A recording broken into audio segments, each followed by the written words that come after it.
tu as choisi de parler de web, bien sûr, mais aussi de religion. Et oui, deux thèmes qu'on n'a pas forcément l'habitude de relier, et pourtant, les réseaux sociaux sont devenus petit à petit une passerelle pour les religions de toucher une plus large audience, surtout au moment où les Français sont moins croyants. Selon un sondage IFOP qui a été publié le 23 septembre dernier, 49% des Français affirment croire en Dieu, alors qu'ils étaient 66% en 1947. Et quelle est la tranche d'âge la plus croyante? Eh bien, ce sont les 66 ans et plus, avec 58% de croyants. Alors, je précise que ça englobe toutes les religions. Mais moi, il y a un chiffre qui a attiré mon attention, c'est les 18-34 ans qui sont 48% à croire en Dieu. C'est plus que les 35-49 ans et même un point de plus que leurs aînés de 50 à 64 ans. Alors, une tendance qui montre que la religion intéresserait aujourd'hui un peu plus la jeune génération. Et si on veut continuer à toucher les jeunes, un conseil, direction les réseaux sociaux. Même le pape François s'y est mis. Depuis 2012, il est présent sur Twitter et il est très actif. Alors ça c'est pour Twitter, mais est-ce qu'il est aussi sur des réseaux sociaux peut-être plus destinés aux jeunes? Je pense évidemment à TikTok par exemple. Alors sur TikTok, je ne l'ai pas trouvé, mais effectivement TikTok c'est le réseau social préféré des ados actuellement.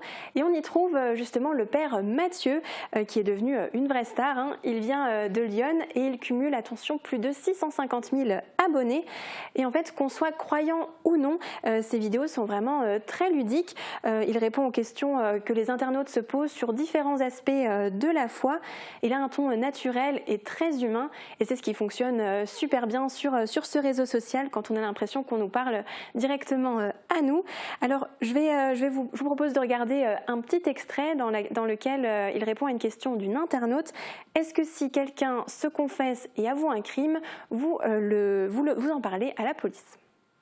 Parce qu'à la fois la confession c'est un moment secret et en même temps si quelqu'un m'avoue un crime je peux pas ne pas le dénoncer. Et à ma place, qu'est-ce que vous feriez? On sent que c'est une question d'actualité et encore plus quand certains confrères laissent maladroitement comprendre que le secret de confession pourrait en théorie être supérieur aux principes qui régissent notre démocratie. Ce qui est sûr en tout cas, ce que moi on m'a enseigné pendant 6 ans au séminaire, c'est que si un jour quelqu'un devait me confesser un crime, premièrement je peux pas lui donner l'absolution. En effet, pour que Dieu nous accorde son pardon, faut pas seulement qu'on soit dans une démarche de sincérité avec lui, faut aussi qu'on montre qu'on est dans un vrai souci de justice et de réparation à l'égard de tous les hommes et particulièrement celles et ceux qu'on a blessés. Et deuxièmement, et non des moindres, on peut pas le laisser partir comme ça. C'est notre devoir de citoyen, à nous les prêtres, de dénoncer les criminels qu'on connaît. Et par conséquent, on peut pas le lâcher, on peut pas le laisser partir comme ça. C'est à nous de trouver tous les moyens qui conviennent, qu'il faut, pour faire en sorte qu'il aille se livrer à la police et surtout qu'il se traduise devant la justice. C'est pas simple, c'est une vraie question de conscience à laquelle avocats, psychiatres et quelques autres vocations nous sommes confrontés. À la fois, faut tenir le secret, élément indispensable pour que la relation, la confiance soit sincère. Et en même temps, notre vocation particulière ne peut pas nous permettre de nous dérober à la justice la plus élémentaire. Plus proche de chez nous, à Morhange, c'est l'abbé Grégoire Cornelot qui a lui décidé de se lancer dans la création d'une web-série, The World of Danny. Et alors en quoi elle consiste? Alors elle a été créée en 2015 et puis l'idée c'était de donner un peu de légèreté à l'église et de créer une passerelle finalement entre une communauté croyante et non croyante grâce à l'humour. C'est l'abbé Grégoire lui-même qui joue le rôle principal. Il se met dans la peau du moine Danny, une sorte d'alter ego. Et ce sont des vidéos très courtes créées avec des jeunes et pour des jeunes. Et à chaque fois il y a une petite morale cachée. Alors je vous laisse en découvrir un extrait dans lequel la Bible se transforme en pistolet. Oui, oui, vous avez bien entendu.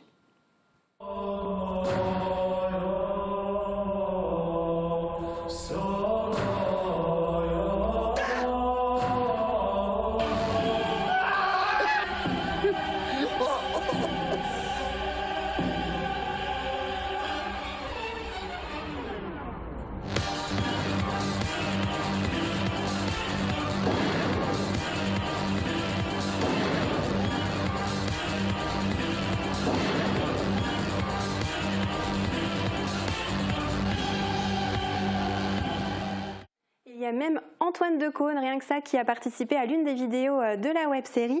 En fait, il était venu à la rencontre de Grégoire pour son émission La Gaule d'Antoine et il en a profité pour apparaître dans l'un des épisodes.